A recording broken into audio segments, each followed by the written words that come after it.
Kami boleh rasakan kehadiran Tuhan di tengah-tengah kami. Kami rasakan berkat Tuhan luar biasa. Kuasa-Mu yang kami rasakan, kami alami, kami nikmati pagi hari ini. Sungguh Tuhan sudah menjamah hidup kami, mengubahkan hidup kami. Kami semakin hari semakin, oh Tuhan, diberkati Tuhan secara luar biasa. Karena hadirat Tuhan yang memberkati kehidupan kami. Terlebih lagi saat ini Tuhan, kami mau duduk diam, mendengarkan firman-Mu ya Bapa. Mari Bapa, beracaralah Tuhan, berkata-katalah. Sampaikanlah isi hati-Mu, pesan-Mu bagi kami Tuhan. Biarlah firman-Mu ini menjadi rema dalam kehidupan kami. Hamba-Mu yang Kau pakai dan percayakan untuk menyampaikan isi hati-Mu, menyampaikan pesan-pesan-Mu bagi jemaat Tuhan di tempat ini. Perlengkapi hamba-Mu dengan kuasa dari tempat yang maha tinggi ya Tuhan. Biarlah Engkau saja yang beracara, Engkau yang ambil alih pemberitaan firman Tuhan pada pagi hari ini ya Tuhan. Biarlah Engkau yang dipermuliakan, diagungkan, ditinggikan ya Bapa. Sehingga Tuhan ketika Engkau beracara, berfirman bagi kami semua diberkati Tuhan. Baik hamba-Mu yang menyampaikan maupun jemaat-Mu, kami semua sama-sama diberkati Tuhan. Terima kasih Bapa, segala kuasa yang bukan daripada Tuhan coba menghambat jalannya pemberitaan firman Tuhan pada pagi hari ini. Kami bersepakat bersati, menolak, mengusir, mematahkan kuasa ya di dalam nama Yesus Kristus. Terima kasih Tuhan. Berfirmanlah Tuhan, kami siap mendengarkannya. Di dalam nama Tuhan Yesus Kristus kami berdoa, ucap syukur. Haleluya.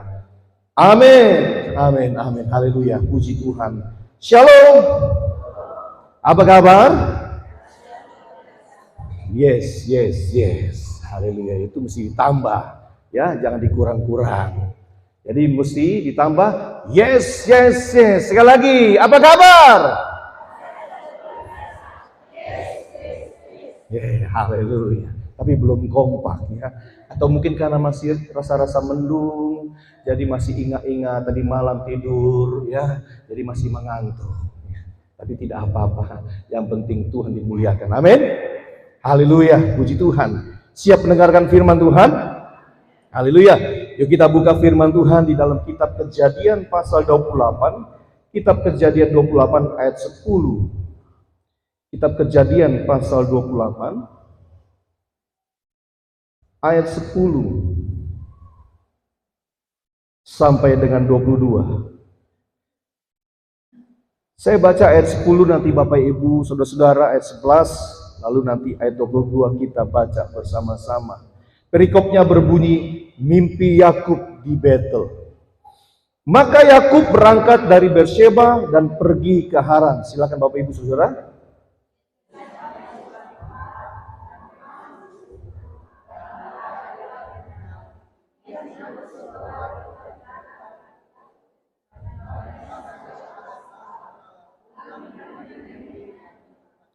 Maka bermimpilah ia, di bumi ada didirikan sebuah tangga yang ujungnya sampai di langit, dan tampaklah malaikat-malaikat Allah turun naik di tangga itu.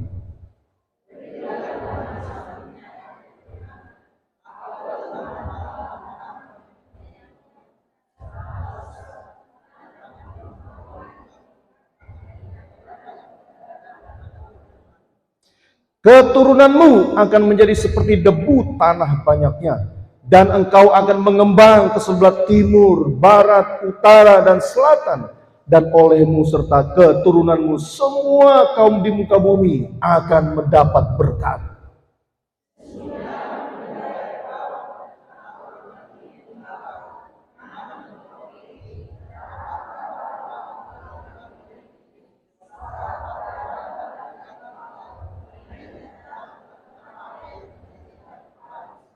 Ketika Yakub bangun dari tidurnya, berkatalah ia, sesungguhnya Tuhan ada di tempat ini, dan aku tidak mengetahuinya.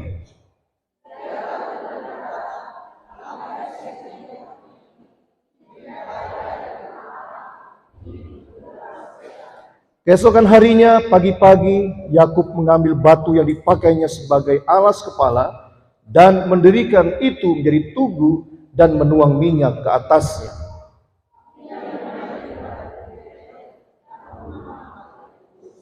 Lalu bernasarlah Yakub, jika Allah akan menyertai dan melindungi, dan akan melindungi aku di jalan yang ketumpu ini, memberikan kepadaku roti untuk dimakan dan pakaian untuk dipakai,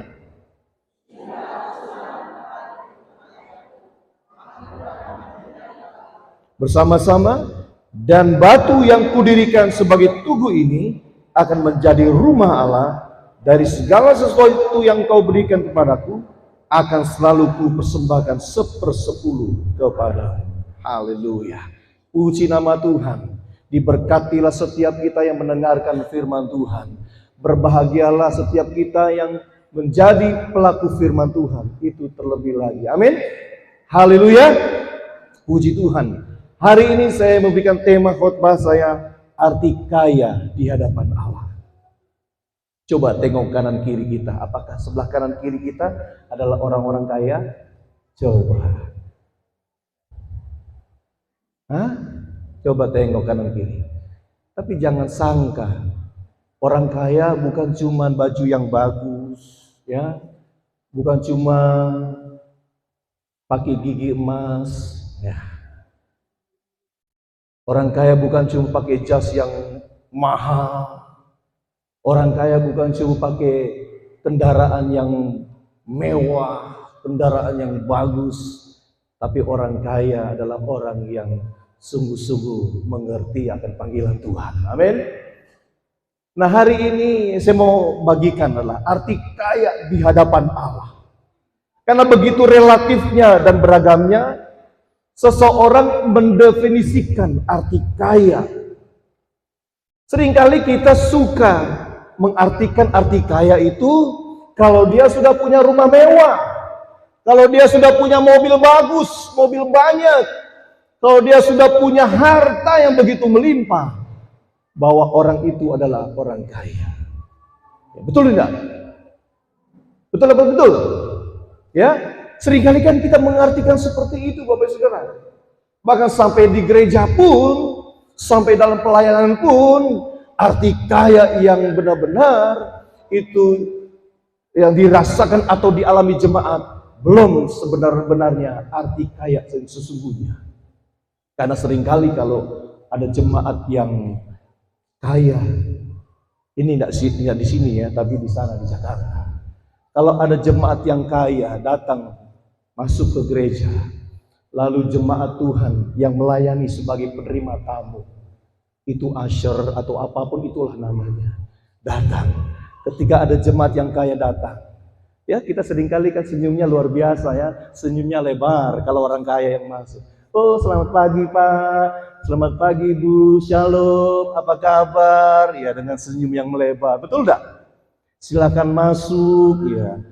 Kalau orang kaya itu bawa anak-anak kecil begitu ya, itu anak kecil sampai digendong-gendong, ya dingin, cantik kamu ya, dingin. Ya betul enggak begitu ya? Banyak terjadi. Tapi giliran orang yang tidak kelihatan kaya, orang yang biasa-biasa saja, orang yang sederhana masuk datang ke gereja dengan kendaraan motor yang buatan tahun 70, sebegitu DP knalpot, banyak keluar asap lagi kan, datang plok mau masuk ke gereja. Lalu asar yang sama yang tadi menyambut orang kaya, orang miskin datang, orang sederhana, orang biasa datang, shalom, ya shalom, silakan masuk. Betul apa betul? Nah itulah selama ini kita memperlakukan orang-orang kaya. Padahal sesungguhnya orang kaya yang sebenarnya adalah orang kaya yang benar-benar kaya di hadapan Allah. Nah kita akan melihat apa arti kaya di hadapan Allah. Karena sekali lagi dunia memandang orang kaya itu ya seperti yang tadi saya katakan, punya rumah mewah, punya mobil banyak, punya harta berlimpah. Nah, saya mau tanya di sini, pendapatan UMP dari kota atau dari provinsi Maluku Utara ini, khususnya Kabupaten Halmahera Barat, berapa sih UMP-nya? Ada yang tahu ya, karena semua di sini nelayan, karena semua di sini petani atau tukang kebun. Ada di sini yang PNS? Ada? Berapa kira-kira UMP provinsi Halmahera Barat? Provinsi Halmahera Barat. Provinsi Maluku Utara maksudnya. Ada yang tahu? 2 juta atau berapa juta? Hah? Berapa? 28. Pendapatan 2,8 juta. Ya. Nah, ini saya mau coba ingin membuat jemaat terbuka. Sekali lagi, kalau orang dunia berkata, orang kaya itu yang sesungguhnya, dia punya pendapatan itu 1 triliun per tahun. 1 triliun. 1 triliun itu berapa? 1000 miliar. Jadi kalau 1000 miliar per tahun, berarti per bulan berapa? Itu kalau dunia memandangnya orang kaya seperti itu, punya pendapatan 1 juta atau 1 triliun per tahun. Majalah Forbes, tahu majalah Forbes? Ya, yang mendudukan orang-orang kaya sedunia dari urutan 100 sampai urutan 1. Itu mengatakan bahwa orang kaya urutan 100 sampai dengan 1 itu punya pendapatan 1 triliun per tahun. 1 triliun itu 1000 miliar. Berarti kalau dalam 1 bulan atau 1 tahun itu berapa? 12 bulan. Tinggal bagi saja 12 bulan atau 1000 miliar dibagi 12 bulan. Kira-kira 1 bulan berapa pendapatannya? 90 miliar lebih. Ada yang di sini yang pendapatannya 90 miliar per bulan? Tadi kan dikatakan UMP-nya 2,8. Berarti kategori orang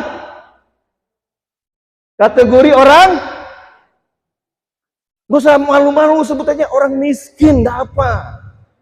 Karena itu kategori dunia memandang.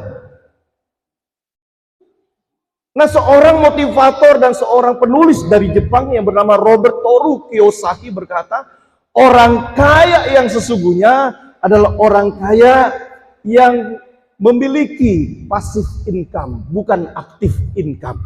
Apa maksudnya active income atau passive income itu? Passive income itu adalah orang yang cuma hari-hari di rumah, duduk diam manis-manis di rumah, tapi doi datang. Bagaimana bisa? Bapak yang di rumah, cuma duduk manis di rumah, pangku kaki, ya bergoyang-goyang begini, doi datang. Itu orang kaya sesungguhnya. Bagaimana bisa seperti itu?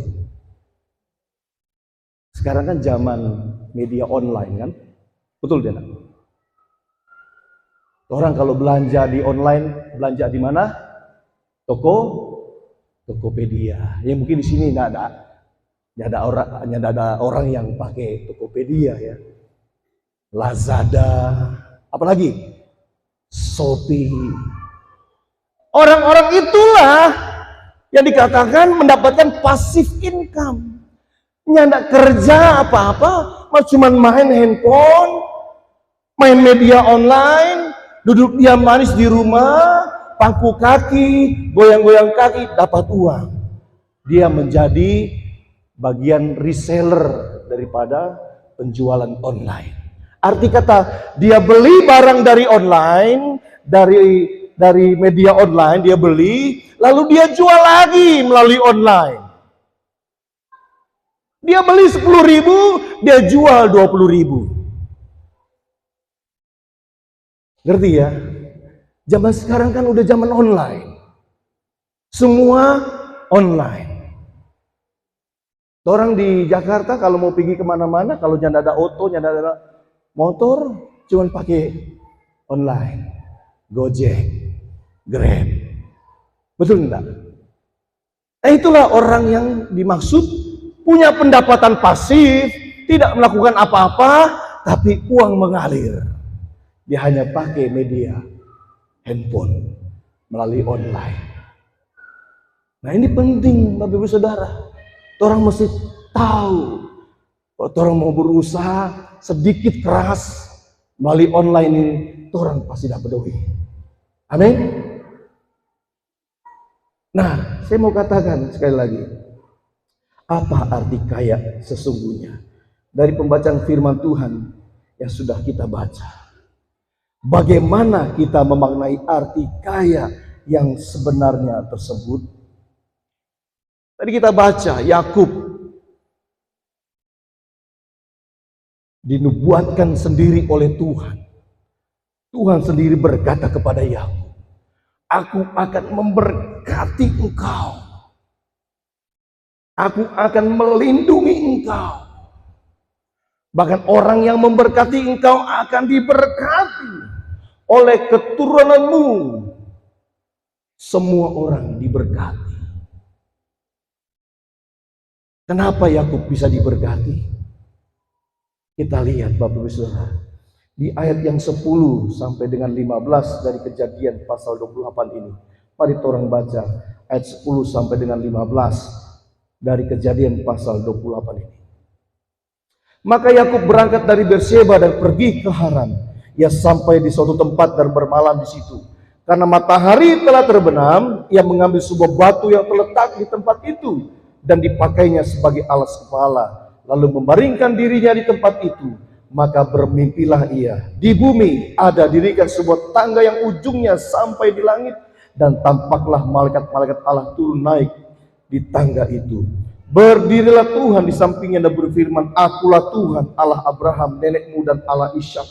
Tanah tempat engkau berbaring ini akan kuberikan kepadamu dan kepada keturunanmu.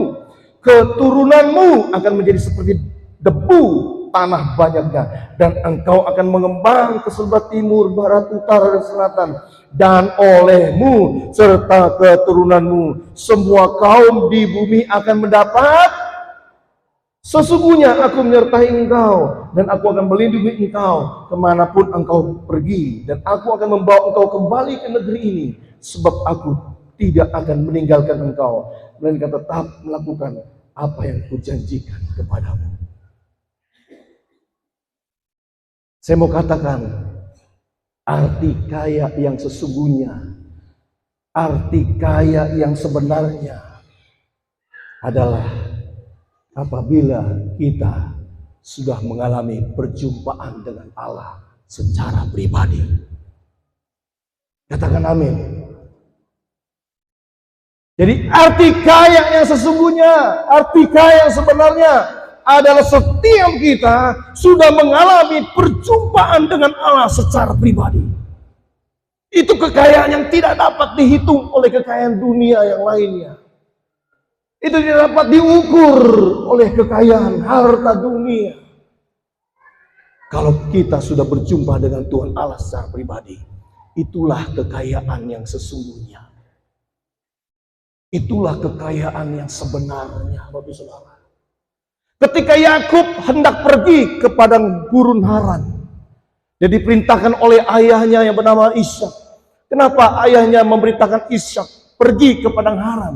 Supaya Yakub memperoleh jodoh yang sama, yang seiman, yang takut akan Tuhan.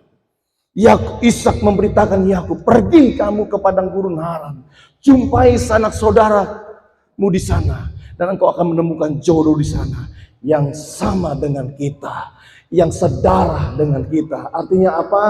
Ishak mengharapkan supaya Yakub tidak menikahi orang-orang yang tidak seiman, tidak sedarah, tidak sekehendak Tuhan.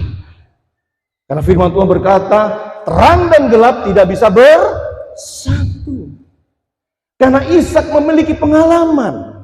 Karena anaknya yang bernama Esau, yaitu saudara sekandung atau saudara kembarnya Yakub, dia tidak menikahi saudaranya, orang yang dari sedarahnya, tapi dia menikahi orang-orang kafir. Sebab itu Ishak memberitakan pada Yakub, pergi kamu ke padang Haran, padang gurun Haran, jumpai sanak saudara kita, dan carilah jodoh di sana.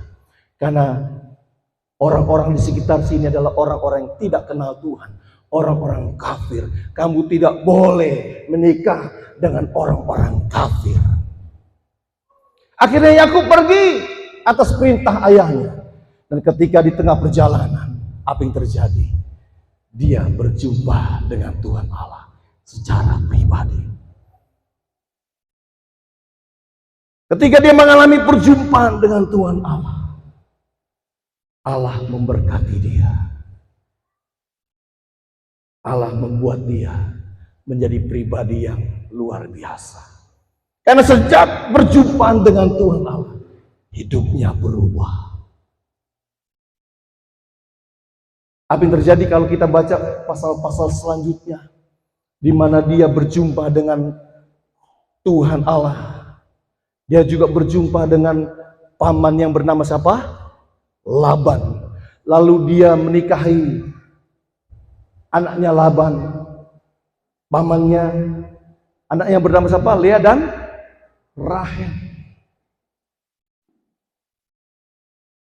Namun dia ditipu oleh Laban.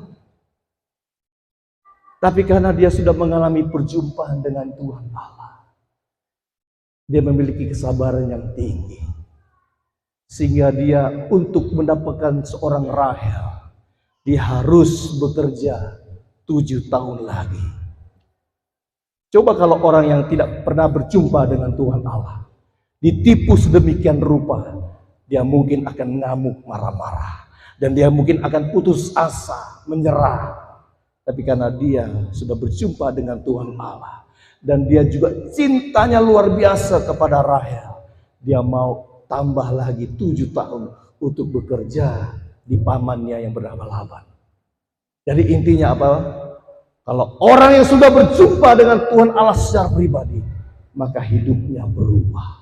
Yakub yang tadinya seorang penipu, karena dia menipu kakaknya yang bernama Esau, menipu juga bapaknya yang bernama Ishak, dengan menyamar sebagai Ishak, memakai jubah bulu domba untuk menipu ayahnya, sehingga ayahnya memberkati Yakub daripada Ishak. Tapi ketika dia berjumpa dengan Tuhan Allah, pribadinya berubah. Bahkan ketika dia bergumul dengan Tuhan Allah, di tengah perjalanan dia berjumpa dengan Tuhan Allah, dia bergumul dengan Tuhan Allah, dan dia menang. Dari yang namanya Yakub berubah menjadi Israel. Israel artinya apa? Orang yang menang bergumul melawan Allah. Bayangkan, dari seorang Yakub yang artinya apa? Penipu. Ketika berjumpa dengan Tuhan Allah, tidak lama kemudian namanya berubah jadi Israel, yang artinya orang yang menang bergumul melawan Allah, orang yang kuat, orang yang gagah perkasa. Saya percaya kalau kita semua di tempat ini sudah mengalami perjumpaan dengan Tuhan Allah, maka kehidupan kita akan berubah. Amin. Yang tadinya suka bagate tiap malam minggu, tapi ketika sudah berjumpa dengan Tuhan Allah, saya percaya cap tikus, cap monyet, cap apalagi cap kucing, cap anjing, semuanya ditinggalkan. Amin. Yang adalah cap Yesus, yaitu materai Yesus, materai Tuhan atas hidup kita, supaya kita menjadi hamba-hambanya. Amin. Lihat Paulus, seorang pembunuh, seorang yang kejam, tapi ketika dia berjumpa dengan Tuhan Allah, Tuhan ubahkan dia. Amin. Menjadi pribadi yang luar biasa, menjadi rasul yang hebat dipakai Tuhan. Jadi kalau ada di antara kita yang sudah lama ikut Tuhan, sudah lama iring Tuhan, sudah lama bergereja, sudah lama jadi orang Kristen, tapi tidak pernah berubah, itu berarti dia belum pernah berjumpa dengan Tuhan Allah. Ke gereja rajin, tapi selingkuh jalan terus. Beribadah rajin, tapi judi jalan terus. Ikut doa, ini doa, itu rajin, tapi tipu sana sini jalan terus. Itu berarti orang itu belum pernah berjumpa dengan Tuhan Allah secara pribadi. Kebanyakan dari kita adalah orang Kristen keturunan. Karena opa, oma so Kristen, papa, mama Kristen, akhirnya kita juga Kristen. Kristen karena keturunan. Bukan Kristen karena berjumpa dengan Tuhan Allah secara pribadi. Bukan Kristen karena ada panggilan khusus, panggilan yang benar-benar menyentuh hati nurani kita untuk hidup berubah dan mengiring Tuhan Yesus lebih dan lebih lagi. Kalau udah hari ini yang seperti itu Bapak Ibu Saudara, yuk mari kita bertobat. Datang kepada Tuhan sungguh-sungguh, menyerahkan hidupmu. Saya percaya maka kita akan mengalami perjumpaan dengan Tuhan Allah secara pribadi. Kalau saya mau cerita kehidupan saya, latar belakang saya, aduh Bapak Ibu Saudara, saya tidak pernah berpikir kalau saya boleh ada sebagaimana saya ada seperti saat ini, bisa berdiri di atas mimbar menyampaikan firman Tuhan. 30 tahun yang lalu hidup saya, orang katakan madesu. Apa itu madesu? Masa depan suram. Saya dari kecil memang rajin ikut sekolah minggu. Dari sekolah minggu beranjak kepada tunas remaja.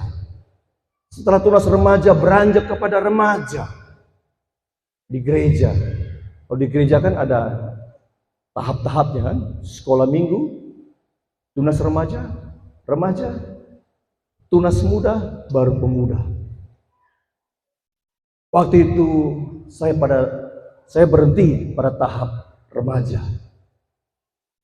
Mau beranjak kepada tunas muda, saya terhilang dari peredaran gereja. Saya mulai bergaul dengan hal-hal yang tidak berkenan di hadapan Tuhan. Jadi suka merokok, suka minum-minum, suka berjudi, suka main perempuan, umur belasan tahun Bapak Ibu Saudara. Berbuat hal yang tidak berkenan di hadapan Tuhan. Jadi pada tahun 96 lah, saya boleh mengalami pertobatan yang pertama. Tahun 96 itu usia saya kelahiran 77. Jadi kalau dihitung ke 96, usia saya baru beranjak 20 tahun ya kalau nggak salah ya. 20 atau 19 tahun. Di tahun 96 itu saya masuk penjara. Dan saya dibaptis di dalam penjara. Saya mengalami perjumpaan dengan Tuhan Allah. Tapi apa yang terjadi? Setelah saya keluar dari penjara, tidak ada yang mementor saya, tidak ada yang memfollow up saya, tidak ada yang mengajak saya, membimbing saya untuk kenal Tuhan lebih dekat lagi. Akhirnya saya jatuh lagi dalam dosa. Saya akhirnya terlibat lagi dalam kejahatan yang lebih parah lagi, Bapak Saudara. Saya jadi bandar narkoba. Saya jadi penjual obat-obatan terlarang. Dan tahun 98 itu saya ditangkap kembali oleh Tuhan. Masuk lagi sel, Saudara. Dan di tahun 98 itulah baru saya menyadari bahwa Tuhan panggil saya.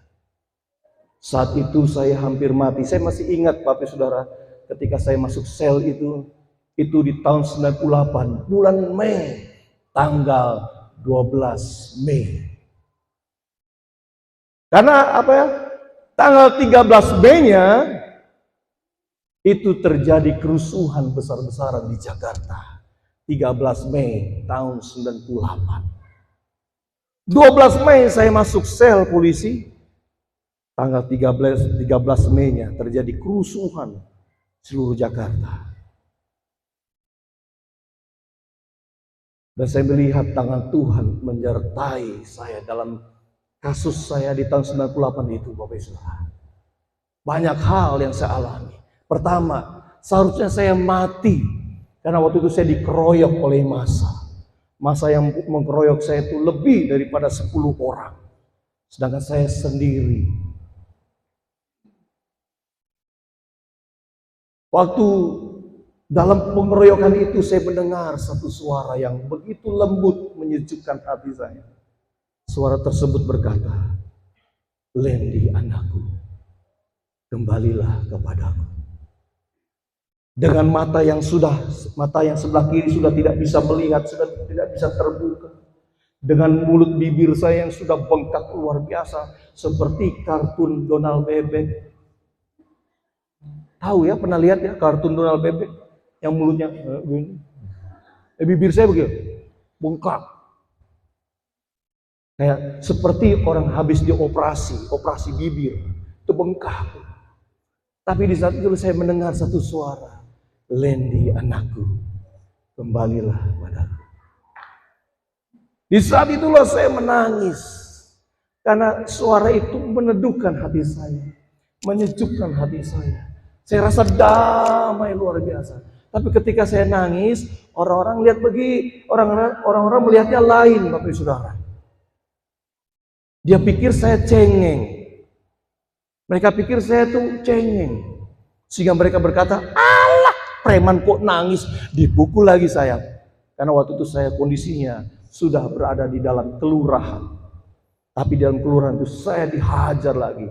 Bahkan Bapak Ibu Saudara, di dada saya ini ada bekas sundutan atau apa namanya? Kalau sundutan bahasa apa di sini? Jadi rokok Jisamsu, tahu rokok Jisamsu?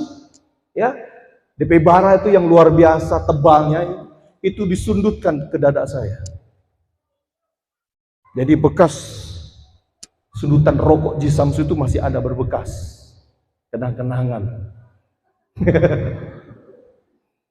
Iya, setiap saya lihat kaca, maaf kata, selagi saya telanjang dada saya lihat tanda itu.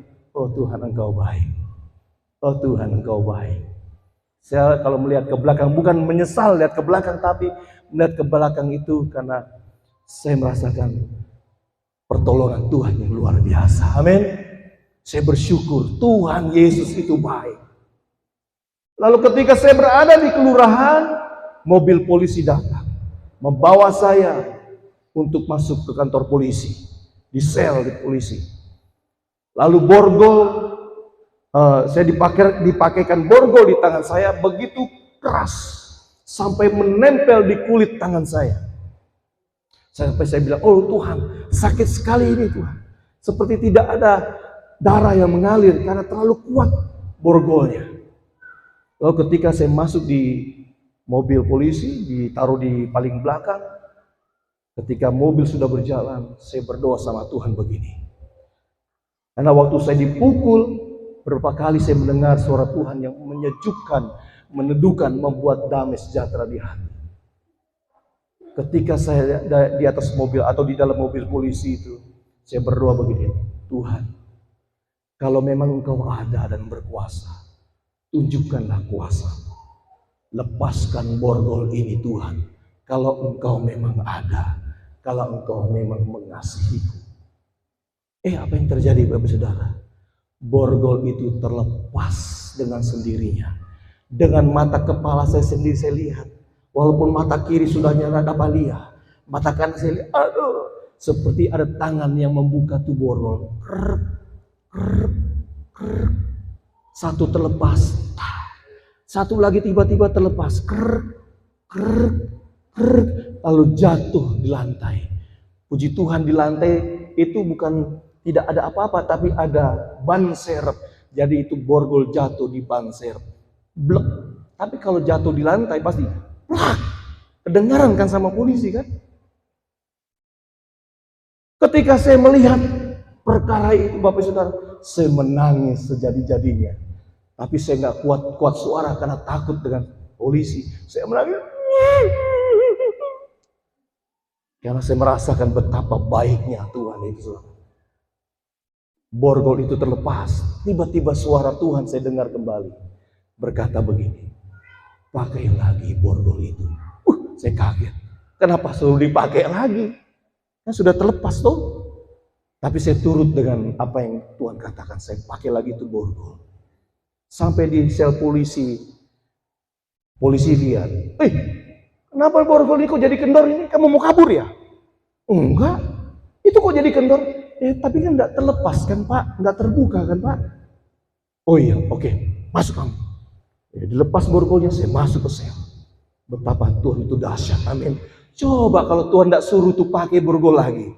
Dihajar lagi saya. Kamu mau kabur ya? Hajar lagi.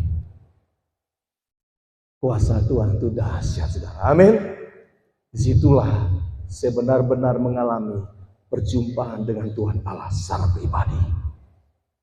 Bahkan di sel polisi itu, Bapak Saudara, banyak perkara yang Tuhan kerjakan. Jadi saya suka berdoa, sekalipun saya nggak ngerti doa apa. Karena sudah terhilang lama, berapa tahun dari peredaran di gereja. Saya bisa tahu berdoa, doa Bapa kami. Tiap hari doa itu, doa Bapa kami. Lalu, karena saya sering berdoa, ada satu polisi yang tidak suka dengan saya. Dia panggil saya, sini lo Kristen, sini. Dari kemarin-kemarin saya lihat kamu doa terus, Yesus terus. Karena saya suka menginjil di sel itu. Menginjil dengan memperkenalkan nama Yesus saja. Walaupun saya tidak mengerti bagaimana cara menginjil, tapi saya memperkenalkan Yesus itu penuh kasih, Yesus itu penuh kuasa. Jadi ada polisi yang dengar. Dia ancam begini, jangan lagi ya, kamu sebut-sebut Yesus ya. Awas kamu, saya hajar kamu. Apa yang terjadi Bapak Saudara? Saya berdoa untuk Bapak polisi itu. Tuhan, aku takut dengan Bapak polisi itu Tuhan. Tolong Tuhan, jauhkan dia daripadaku Tuhan. Dua hari kemudian dia dimutasi ke Polda Aceh Tuhan. Saya dengar itu begitu dahsyat kuasa Tuhan. Saya merinding. 2 hari kemudian, padahal saya sebelumnya berdoa, Tuhan, tolong Tuhan jauhkan polisi itu daripadaku Tuhan. 2 hari kemudian dia dimutasi ke Aceh, Bapak Saudara. Dan banyak lagi yang Tuhan kerjakan di dalam sel polisi itu. Termasuk ada salah satu tahanan yang sudah sakit parah, yang hampir mati. Tapi saya digerakkan Tuhan untuk berdoa. Tapi karena sekali lagi saya tidak ngerti cara berdoa bagaimana, saya berdoa Bapa kami. Saya bilang saya doa ya, tapi saya orang Kristen. Dia sudah menggigil, pucat, bibir menghitam, sudah nggak bisa berkata apa. Sudah dingin badannya. Dia minta tolong dong, ada yang doakan saya. Tolong dong. Lalu saya tawarkan diri untuk berdoa buat dia. Mau enggak saya doakan, tapi saya orang Kristen, doanya cara Kristen ya, enggak apa-apa.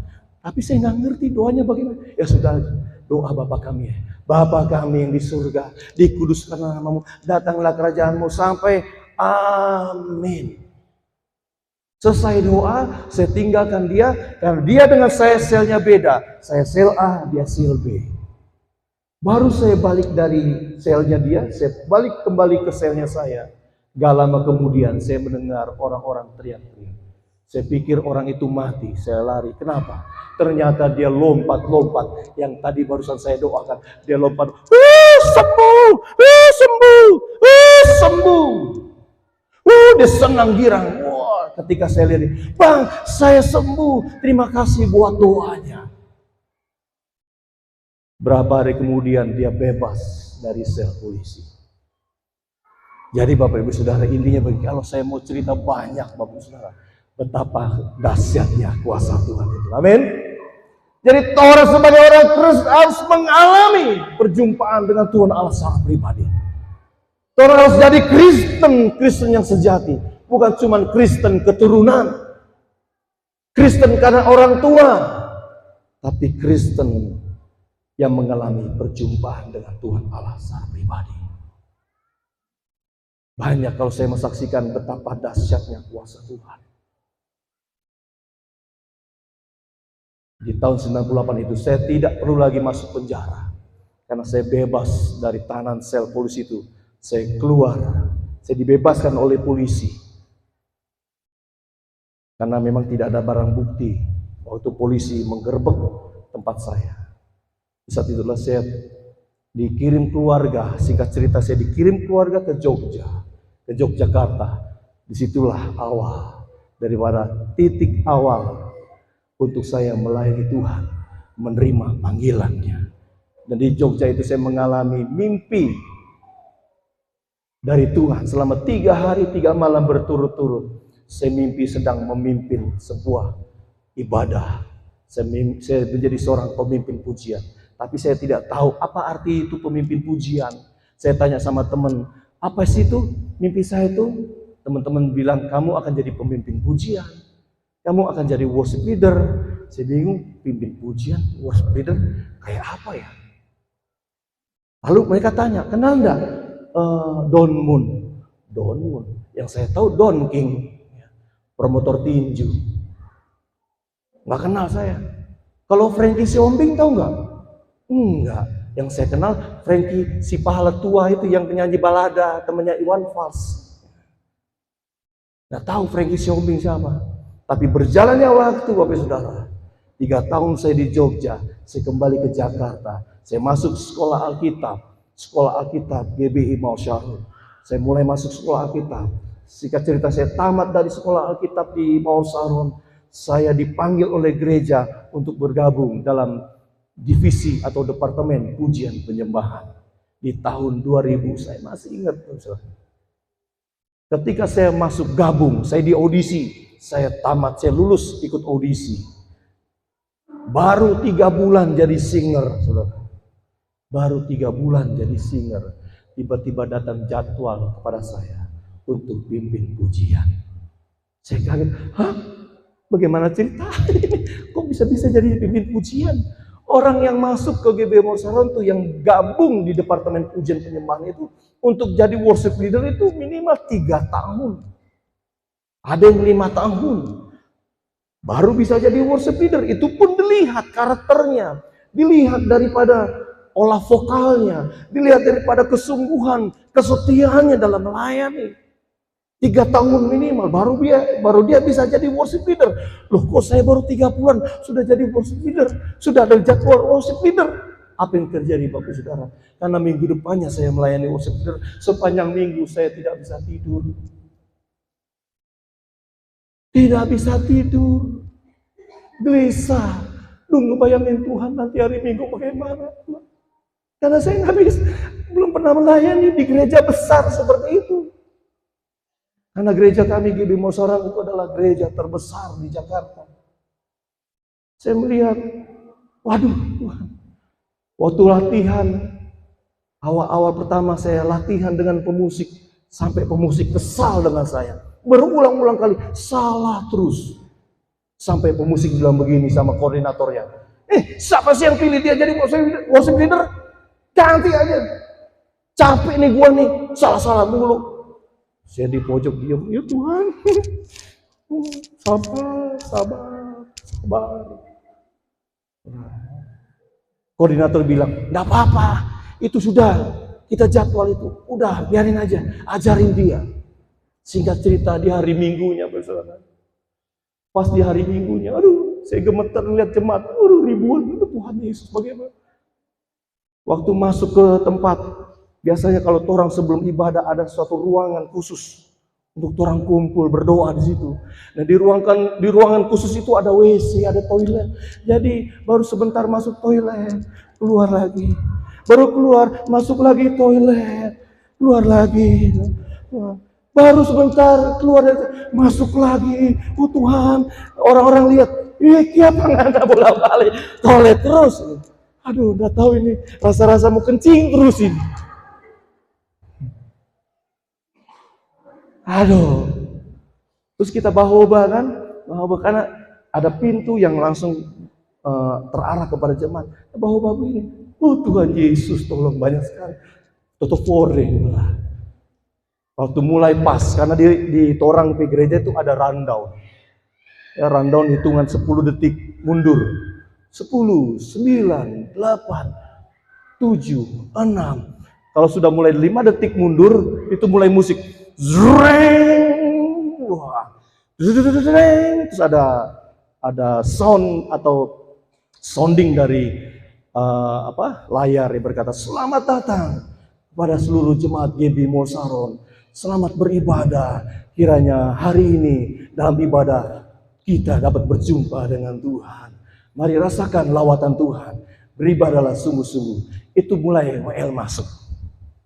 Ya, WL dan singer masuk. Saya masuk nih, ini saya praktekkan ya. Saya masuk begini. Sampai di mimbar begini.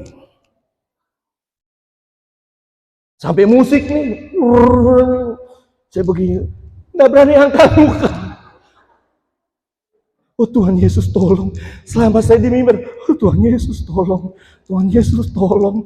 Tuhan Yesus tolong. Musik ya. Leadernya sudah open chord. Udah free mat. Udah macam-macam, udah open chord, udah free mat, masuk lagi ke ref, ulang lagi, belum masuk saya, karena grogi. Tuhan Yesus tolong. Sampai leadernya keyboardnya, zreng kali, jeng, jeng, jeng, nah masuk. Saking grogi, Tuhan Yesus tolong. Terus di belakang singer, haleluya, haleluya. Saya masih ingat, saudara.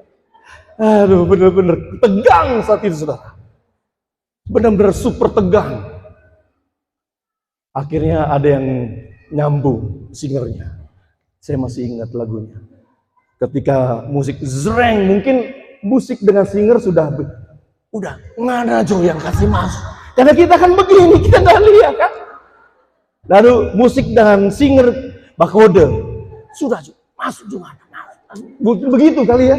Jadi pas zreng singer, sebab Tuhan baik. Baru saya, Tuhan baik. Bahwasannya untuk kalau saya ikut itu lucu, saudara. Karena mau masuk itu susah. Aduh mau masuk itu ya. Kalau ingat-ingat itu lucu, saudara. Pengalaman, saudara.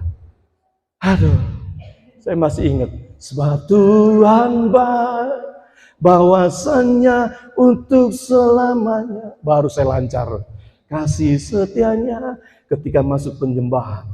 Penyembahan, baru situlah Tuhan nyatakan sebuah mimpi yang saya dapat 3 tahun yang lalu di Jogja. Ketika saya lihat, kok seperti mimpi saya ya. Saya lihat ke bawah, kok persis. Saya ingat mimpi itu persis.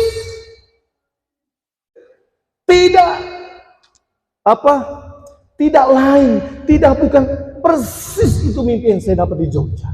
Ketika saya sedang memimpin pujian. Disitulah saya mulai menangis akan kebaikan Tuhan. Tiba-tiba semua jemaat yang di situ menerima lawatan Tuhan, semuanya menangis. Saya pun bingung, loh tiba-tiba semua menangis.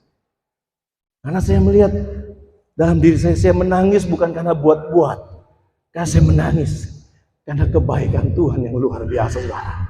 Amin. Saya menangis. Situlah mulai lancar masuk.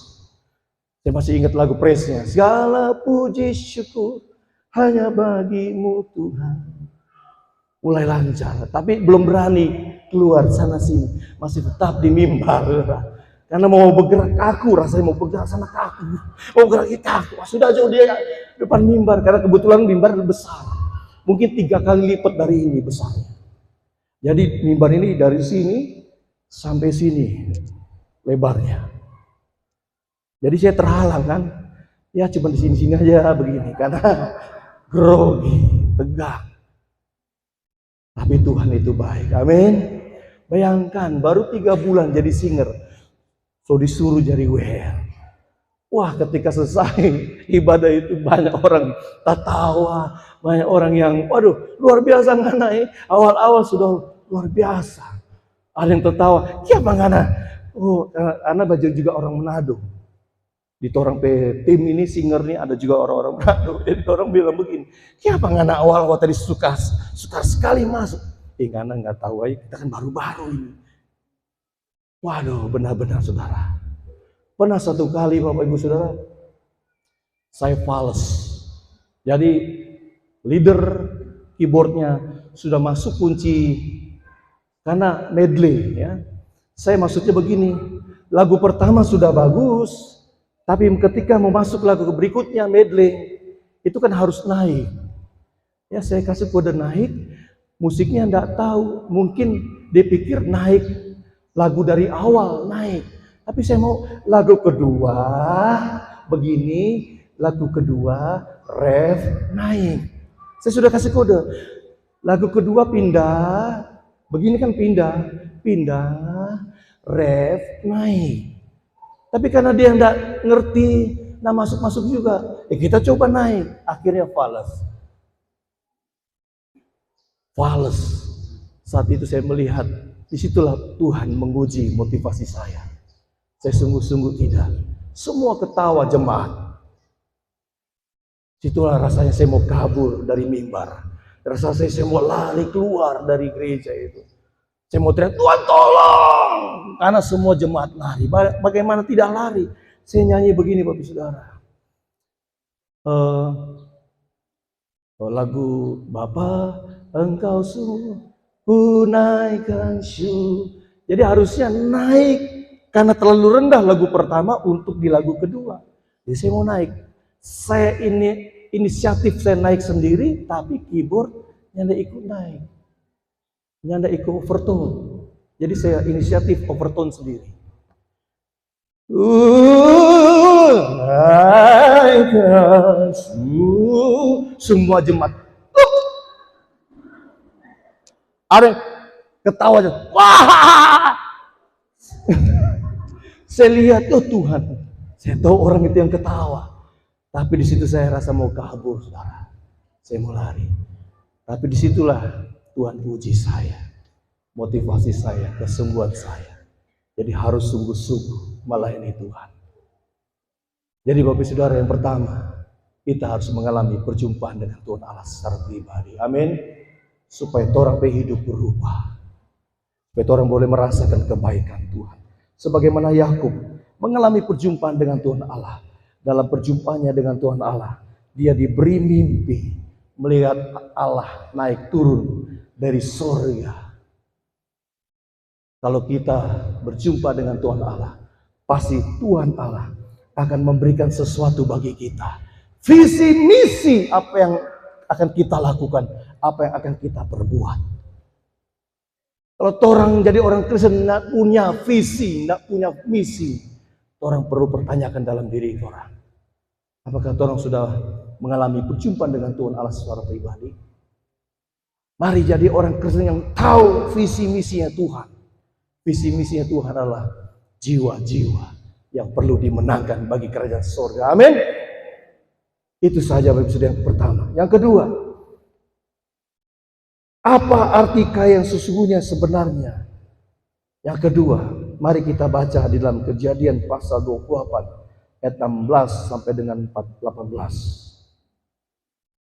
Ketika Yakub bangun dari tidurnya, berkatalah ia, sesungguhnya Tuhan ada di tempat ini dan aku tidak mengetahuinya. Ia takut dan berkata, alangkah dahsyatnya tempat ini. Ini tidak lain dari rumah Allah. Ini pintu gerbang surga. Keesokan harinya pagi-pagi Yakub mengambil batu yang dipakainya sebagai alas kepala dan mendirikan itu menjadi tugu dan menuang minyak ke atasnya. Jadi yang kedua, apa arti kaya yang sesungguhnya? Yang kedua adalah apabila kita memiliki pengalaman bersama dengan Tuhan Allah. Kita boleh berjumpa dengan Tuhan Allah secara pribadi. Namun hal yang kedua ini harus orang juga alami, yaitu pengalaman bersama dengan Tuhan Allah.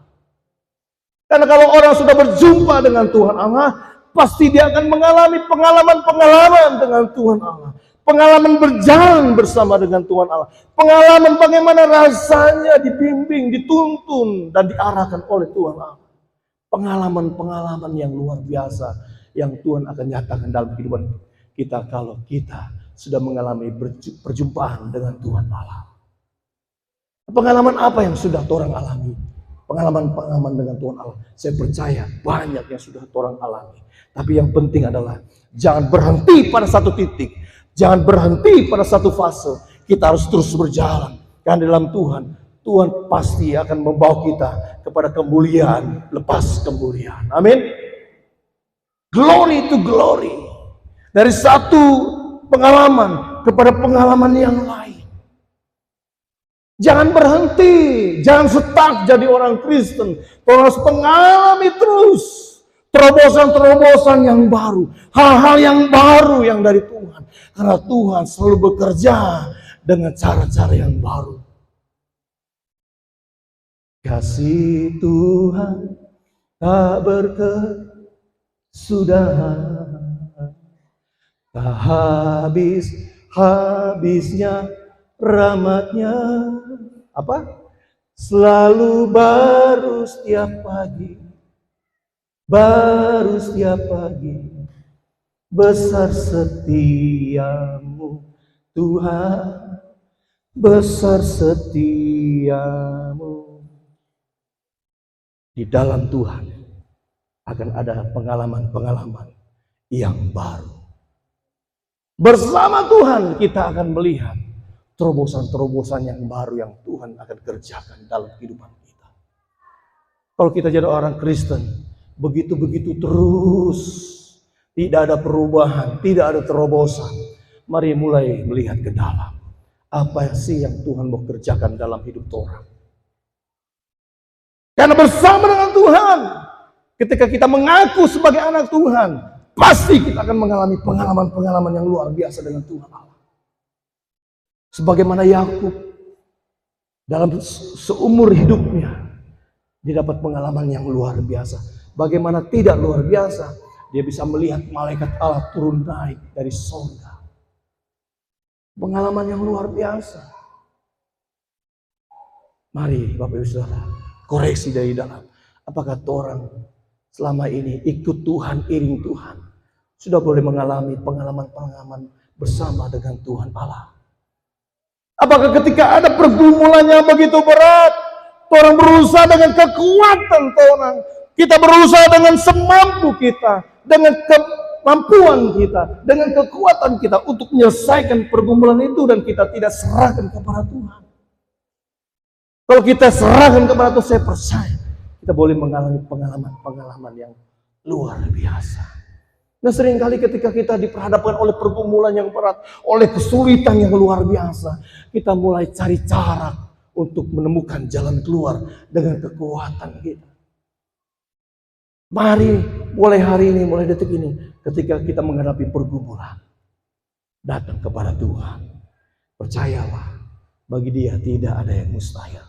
Dia akan menyatakan hal-hal yang supranatural, hal-hal yang luar biasa yang akan terjadi dalam kehidupan kita. Mari koreksi, lihat ke dalam. Apakah orang sudah mengalami pengalaman-pengalaman yang luar biasa bersama dengan Tuhan Allah? Apakah ketika ada pergumulan, lalu kita berharap sama Tuhan, kita beriman kepada Tuhan, sampai titik darah penghabisan, sampai titik yang paling rendah, kita bersandar kepada Tuhan, kita berserah kepada Tuhan. Karena di masa-masa sulit tersebut, itulah boleh terlihat iman yang sesungguhnya.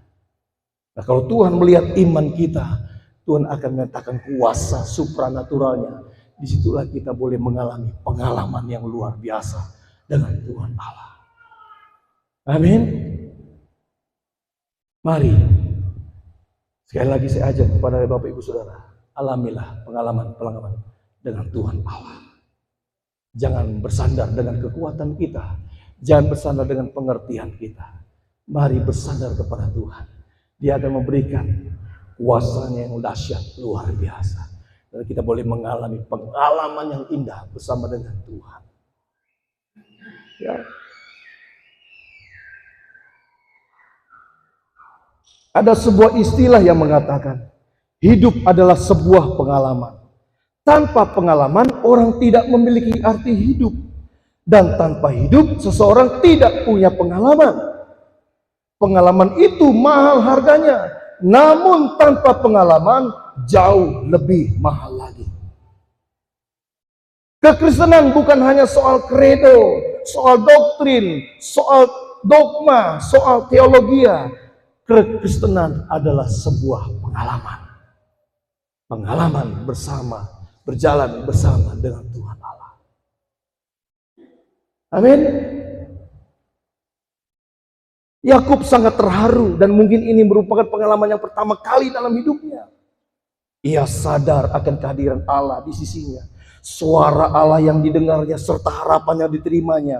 Kehadiran Allah yang El Shaddai telah membuat dia menyembah dan terpesona serta menyerahkan diri.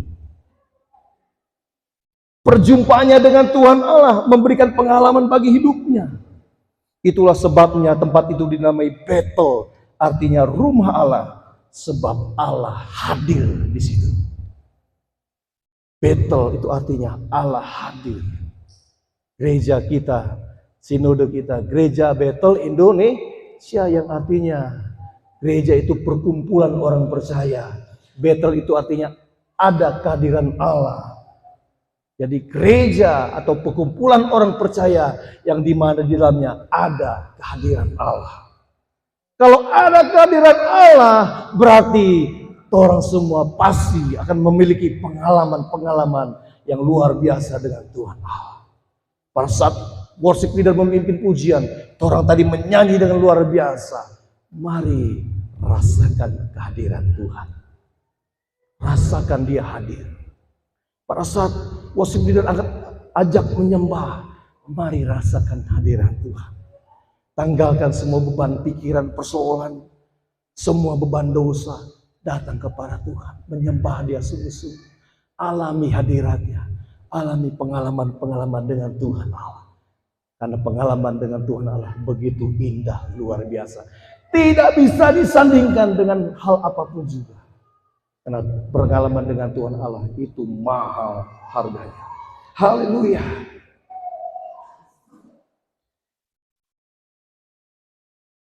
Untuk mengabdikan tempat itu sebagai tempat yang bersejarah bagi hidupnya, Yakub mendirikan tugu tersebut dan mengakuinya bahwa tempat itu adalah tempat suci, sebuah tempat kudus di mana persekutuan yang intim dengan Allah telah terjadi dan tak terlupakan. Apabila terjadi pengalaman bersama dengan Allah, bangsa Israel selalu membangun tugu untuk mengenang peristiwa besar yang pernah terjadi. Apa yang torang bangun ketika torang berjumpa dengan Tuhan Allah? Torang selalu ingat kebaikan-kebaikannya. Itulah yang harus kita bangun. Jadi ketika ada masalah, ingat kebaikan Tuhan. Ketika ada pergumulan yang begitu berat, ingat kebaikan Tuhan. Ingat kebaikannya dan anugerahnya bagi kita. Ingat kebaikannya. Amin. Ada haleluya. Jika kita tidak punya pengalaman rohani dengan Allah, jika kita tidak dapat menemukan jejak-jejak kasih karunia dalam hidup kita, maka ada sesuatu bagian dalam hidup kita yang telah hilang.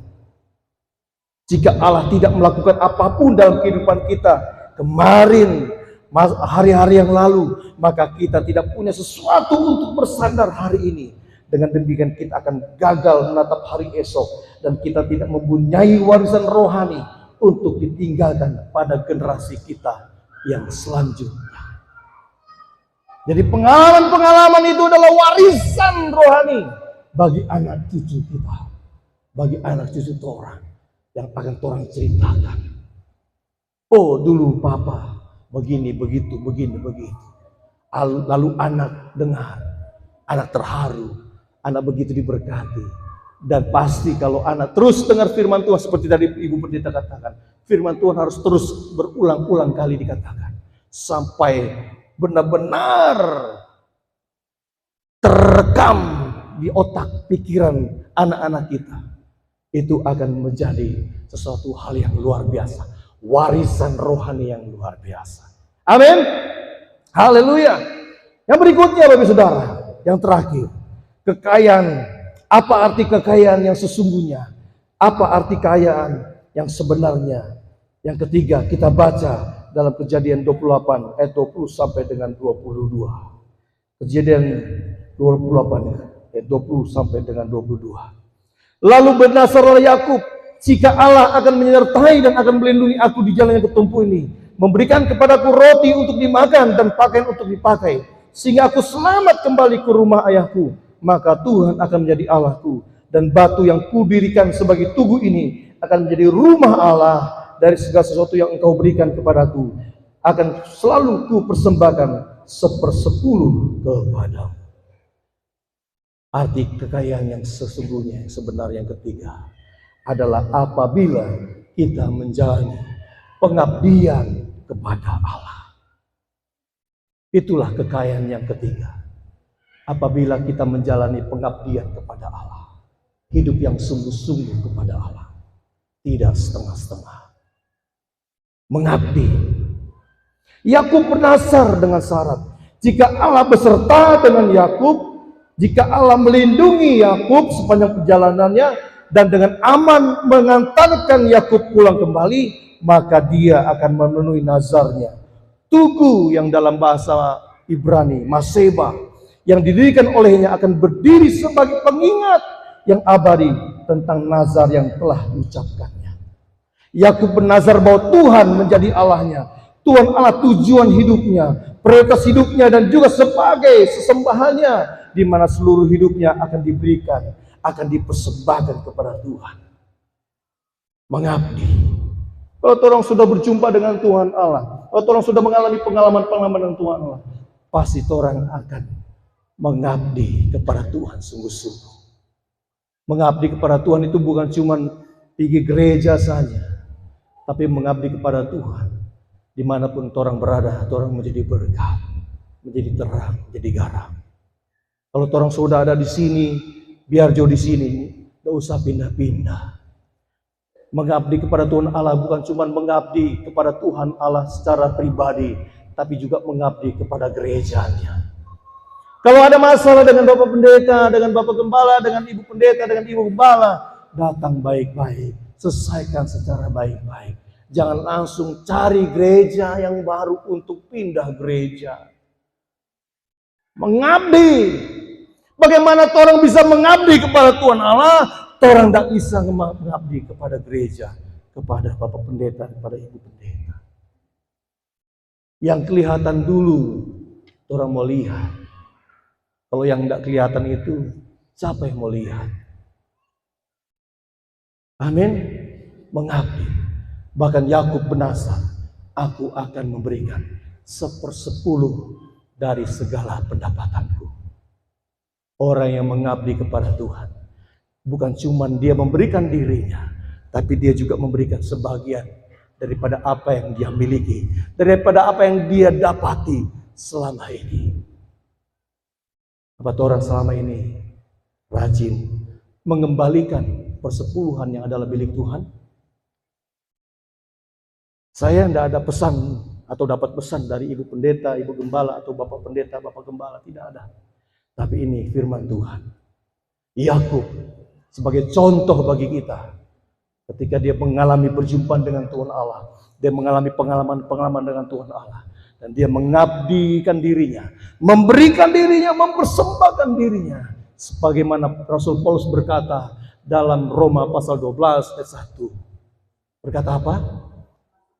Persembahkan seluruh hidupmu. Sebagai apa? Persembahan yang hidup, yang kudus, dan yang berkenan. Karena itu adalah ibadahmu yang sejati. Tidak cuma diri kita yang kita persembahkan, tapi seluruh apa yang kita punya. Sebagian dari apa yang sebenarnya Tuhan uji orang. Tuhan tidak butuh orang harta. Tuhan tidak butuh orang pedoi. Tuhan tidak butuh orang benda. Tuhan tidak butuh. Tapi Tuhan hanya butuh kesetiaan orang. Kesetiaan kita. Mau tidak ngikuti firman Tuhan? Mau tidak ngikuti kehendak Tuhan? Itu saja. Banyak kali orang mempermasalahkan soal perpuluhan ini. Tapi saya mau katakan, terserah. Orang mau bilang apa? tapi saya mau tetap setia, taat, melakukan firman Tuhan. Kalau Yakub saja melakukan firman Tuhan dengan mengembalikan 1/10. Saya mau katakan 1/10 itu bukan memberi. Kita tidak bisa memberikan 1/10. Tuhan tidak perlu orang pedoi. Yang sebenarnya adalah orang bawa itu persembahan. Mengembalikan apa yang milik Tuhan. Tuhan berkata kepada murid-muridnya, apa yang layak dipersembahkan kepada raja, berilah kepada raja. Apa yang layak bagi Tuhan, berikanlah kepada Tuhan. Mari, kalau kita sudah mengabdi kepada Tuhan, pasti kita juga mengikuti apa yang Tuhan kehendaki. Mengembalikan persepuluhan yang adalah milik Tuhan. Ya, taat. Sekalipun mungkin agak susah. Kenapa saya bilang susah?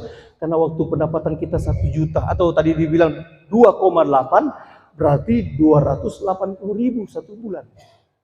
Itu masih enteng. Tapi ketika naik tuh gaji 28 juta, lalu setiap bulan berapa? 2,8. Lalu Tuhan tiba-tiba berkati orang. Naik gaji dari 28 juta jadi 280 juta. Berarti sebulan berapa? 28 juta mengembalikan perpuluhan. Tuhan berkati lagi. 2,8 M tiap bulan orang terima. Lalu berapa? Kembalikan? 280 juta. Disitulah orang mulai berpikir. 280 juta ini lumayan nih. So dapat Innova. So bisa dapat Avanza ini.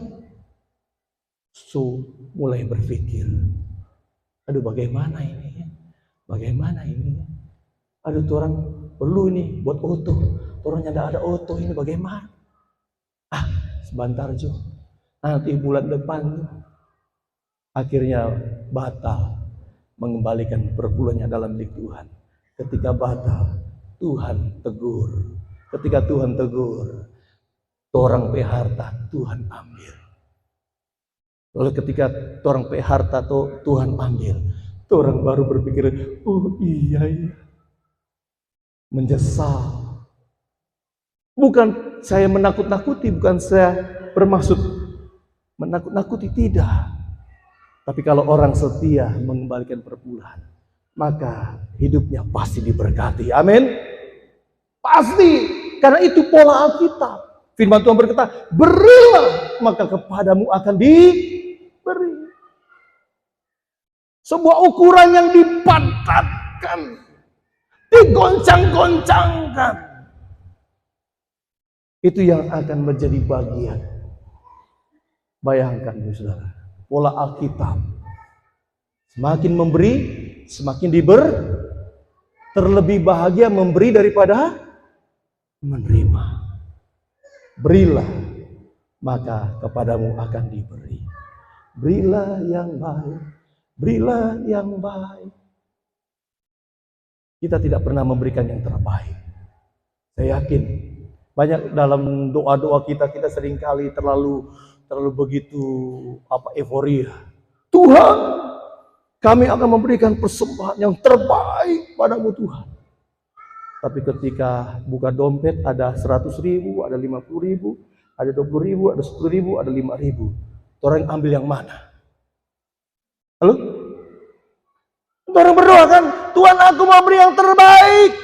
Di dompet ada 100.000, 50.000, 20.000, 10.000, 5.000. Orang yang ambil yang mana? Halo? Kalau yang terbaik, orang ambil yang? Bukan 100, semua kalau perlu yang terbaik kan.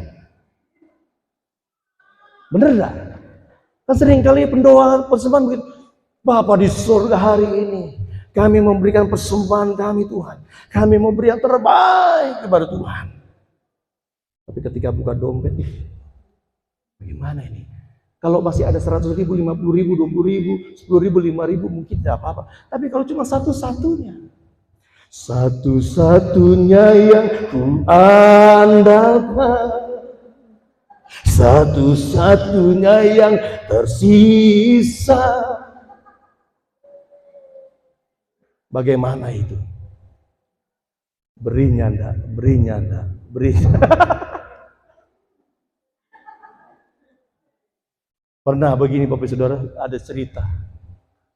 Jadi ada teman, ini mau pergi ibadah. Dia persiapkan persembahan, dia taruh persembahan di sini 10.000. Lalu dia punya doi, yang ditaruh di dompet, tapi taruh di kantong sebelah sini. Doi yang lebih besar. Pas kantong persembahan berjalan, pas di depan muka, dia salah ambil, dia taruh yang 100.000. Pas pulang dari gereja, dia mungkin mau makan atau mau beli apa gitu, lihat, salah masuk ini. Lalu apa yang terjadi? Ketika dia lihat gereja, sudah mulai pulang ini. Lalu lihat panitia gereja, pengurus gereja lagi hitung-hitung uang. Dia datang ke pengurus gereja, pendeta, Bapak, Ibu, tolong minta tolong. Tadi saya salah kasih pemberian. Saya sebenarnya mau kasih 10.000, tapi yang saya kasih 100.000. Boleh enggak tukar? Aduh Tuhan Yesus tolong. Mau nggak mau ya, karena tuh pengurus, ya sudah aja kasihan kan. Ini ambil 100.000. Masih masuk 10.000. Oh makasih ya. Itu pengurus gereja ketawa-tawa. Ya Tuhan, begini caranya. Saudara, kalau Tuhan sok kasih, kalau orang sok kasih, itu berarti kehendak tuh, Tuhan udah gak usah ingain lagi. Gak usah ingain lagi. Mau pikir, aduh Tuhan. Sampai rumah, aduh Tuhan. Sampai tidur, aduh Tuhan. Sampai keluar inhaler terus tertulis, aduh Tuhan.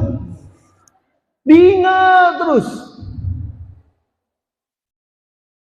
Mari kita, yuk berikan yang terbaik buat Tuhan. Amin. Yang terbaik itu apa? Yaitu menurut hati nurani kita orang. Amin.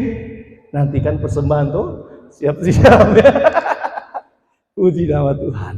Jadi Bapak Saudara, biarlah ketiga hal ini memaknai orang punya arti kekayaan sesungguhnya. Jadi kalau orang selama ini belum kaya, jangan merasa rendah hati. Kalau orang sudah mengalami perjumpaan dengan Tuhan Allah, kalau orang sudah mengalami pengalaman-pengalaman dengan Tuhan Allah, kalau orang sudah mengabdi sungguh-sungguh kepada Tuhan Allah, itu adalah kekayaan sesungguhnya. Amin.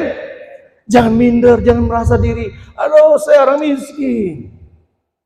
Aku merasa orang termiskin di dunia sambil main koko yang penuh derita. Jangan. Orang ini orang kaya. Amin. Katakan pada diri kita, ayo tangan kananmu di dada gini, katakan, aku orang kaya. Ayo maju, jangan ragu-ragu.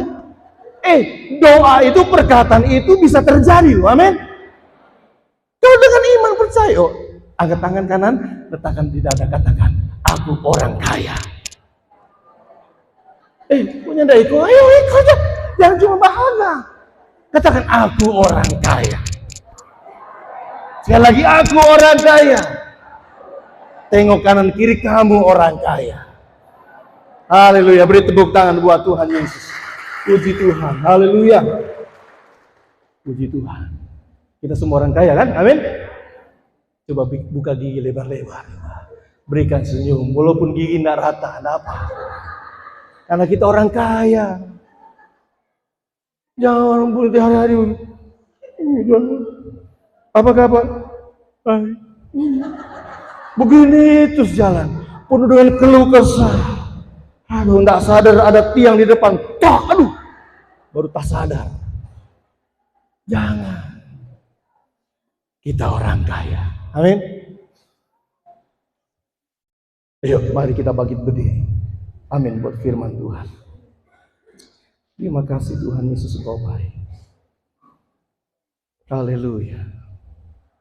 Mari kita angkat pujian. Bapa, Engkau sungguh baik. Kunaikan syukur padamu Tuhan. Bapa, Engkau sungguh baik.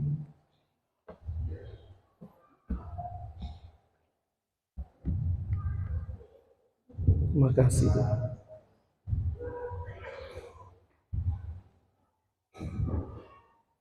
Haleluya. Terima kasih.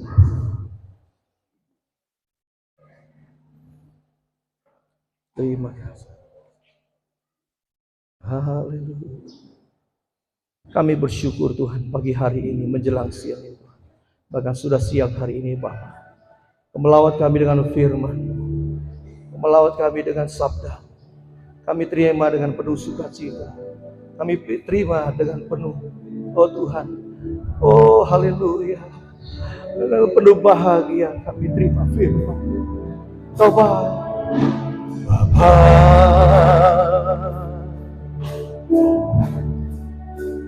Engkau sungguh baik, kasih-Mu melimpah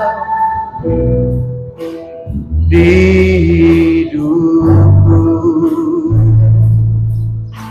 Oh Bapa,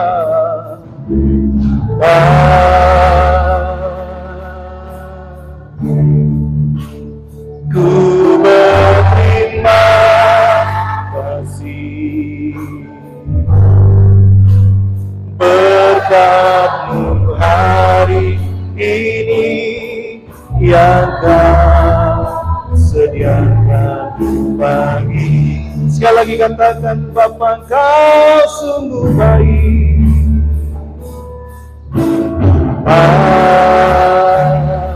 Oh Bapa, Engkau sungguh baik,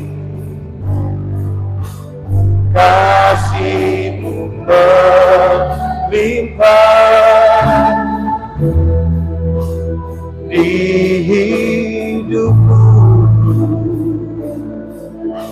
Oh Bapa, Bapa, kami berterima kasih, ku berterima kasih berkat-Mu hari ini yang Kau sediakan bagi. Ku naikkan syukur, ku naikkan syukur, wahai yang kami habisnya kasih dan rahmat selalu baru dan tak pernah pertolongan-Mu besar setia-Mu di sepanjang hidupku. Katakan sekali lagi, Bapa, Engkau sungguh baik.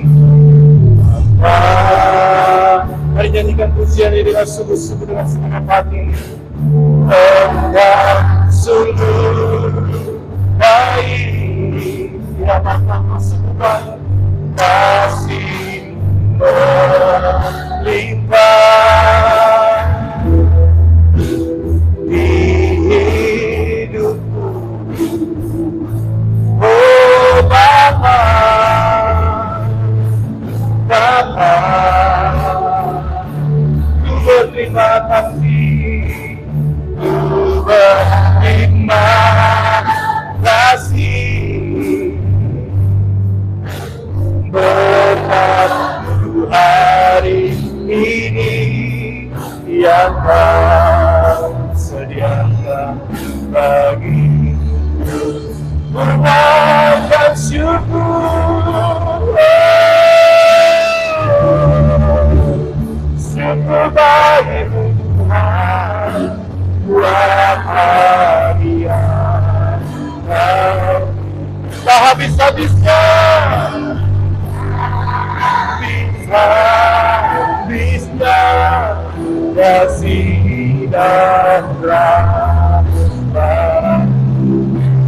selalu baru, selalu baru, dan tak pernah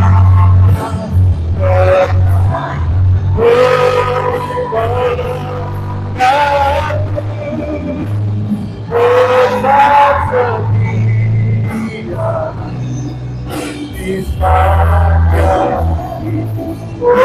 Sekali lagi katakan, naikkan syukur.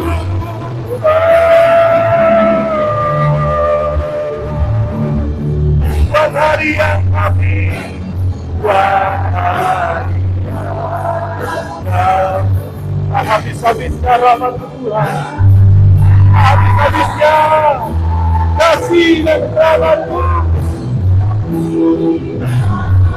Amin. Katakan selalu baru,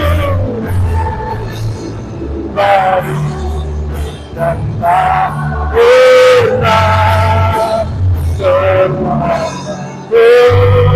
tolong aku besar setia di sepanjang hidup.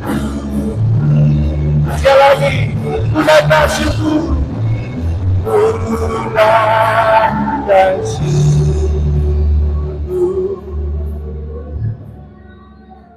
buat hari yang kami.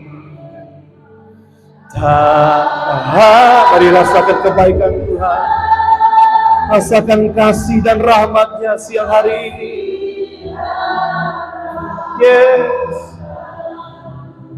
selalu baru, selalu baru, dan tak pernah terlambat. Pertolongan-Mu besar setia-Mu di sepanjang hidupku. Besar setia-Mu, besar setia, besar setia-Mu, besar setia. Sekali lagi, besar setia-Mu, besar setia-Mu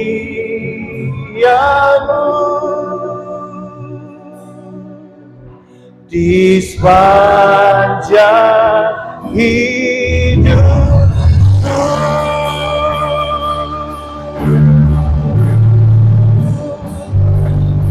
Haleluya, besar setia-Mu. Mari sekalian, bagi-Mu Tuhan. Terima kasih Bapa, Engkau sungguh baik, Engkau sangat baik. Terima kasih Yesus. Haleluya,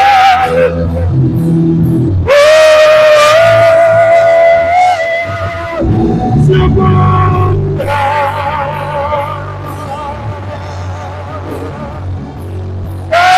kami berterima kasih. Haleluya. Mari itu sembah Dia. Angkat tanganmu, angkat hatimu. Sembah, sembah.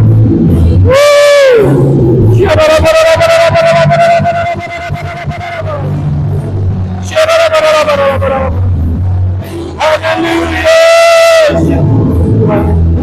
Terima kasih Yesus. Haleluya. Haleluya. Terima kasih Tuhan. Engkau sungguh baik. sangat baik.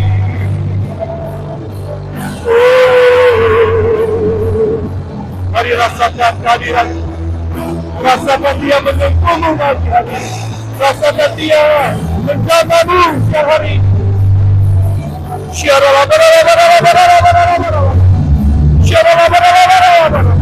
Haleluya, haleluya, haleluya. Terima kasih. Haleluya. Terima kasih. Terima kasih. Engkau baik.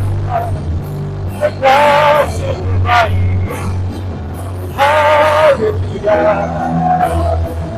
Haleluya.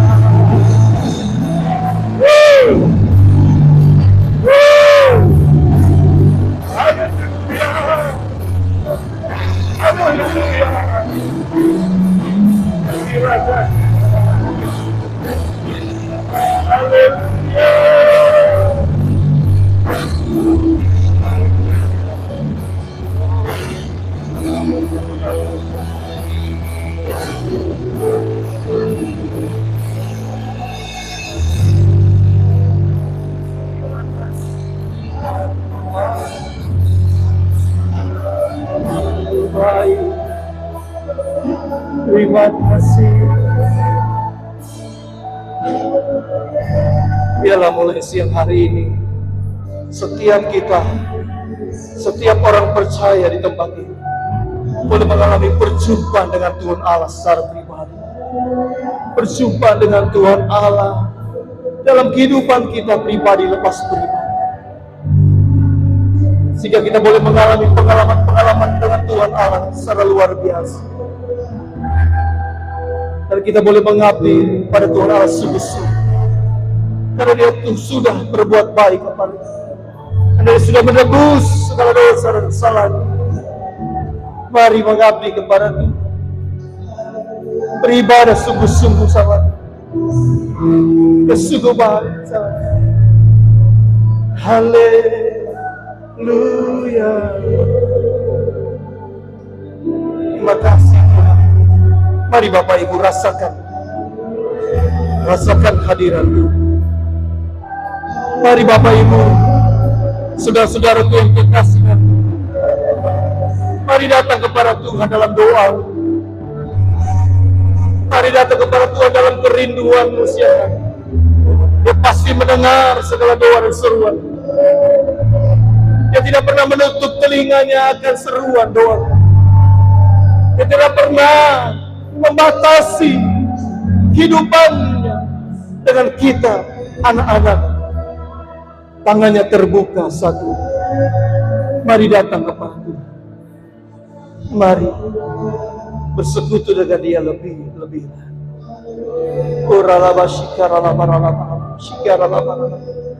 Jamah umat-Mu Tuhan siang hari. Lawat umat-Mu ya Bapa. Supaya setiap kami yang hadir pada siang hari boleh mengalami perjumpaan dengan Tuhan Allah Sarta dan mengalami pengalaman-pengalaman yang supranatural, pengalaman-pengalaman supra-alami, pengalaman yang dahsyat daripada Tuhan. Terima kasih, terima kasih. Jama urapi dalam nama Yesus, dalam nama Yesus. Kau melihat hati-hati yang rindu, haus akan Engkau. Jama dalam nama Yesus, dalam nama Yesus, dalam nama Yesus. Satu-satunya yang andalkan,